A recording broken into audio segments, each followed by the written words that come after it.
Professor Zanquim, com a palavra.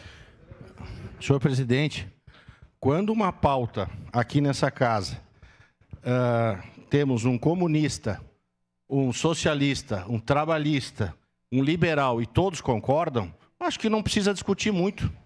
Dizer que eu sou contra o aumento de impostos, né? Eu sou contra o aumento de impostos. Acho que não precisa nem falar isso. Todos aqui, pelo que eu vi, seja um comunista, concordei e fiz assim para o senhor, fechamos. Nós não aguentamos mais pagar imposto, né?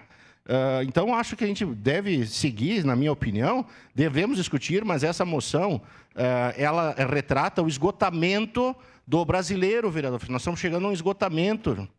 O senhor, vereador Rafael, que conhece bem as bases da comunidade, eu conheço o lado empresarial, nenhum empresário ganhou numa rifa o que ele tem. Ele trabalhou, gerou emprego, pagou imposto, tem dificuldade de pagar imposto. E todos, hoje todos, do trabalhador ao empresário, essa pauta é unânime. Tá? Então, acho que a gente pode concordar, fechar, e realmente não tem mais como aumentar. Estamos chegando à maior carga tributária do planeta. Carga tributária, gente, não é imposto. Carga tributária é a proporção do que se paga em relação ao PIB. Vamos entender isso, tá?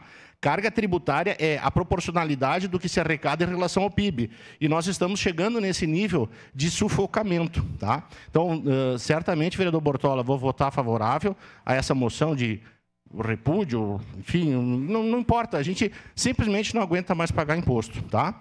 E jamais, pelo amor de Deus, nada contra o Nordeste. Eu só disse que começou pelo Nordeste e pegou de cabo a rabo. Os governadores estão, vereador, apavorados. Por isso que eles estão subindo. A gente tem que virar esse jogo contra o arcabouço fiscal na média de arrecadação, como eu já expliquei, ensinei, palestrei. Estou cansado já de falar que a gente não aguenta mais pagar imposto. Obrigado, senhor presidente.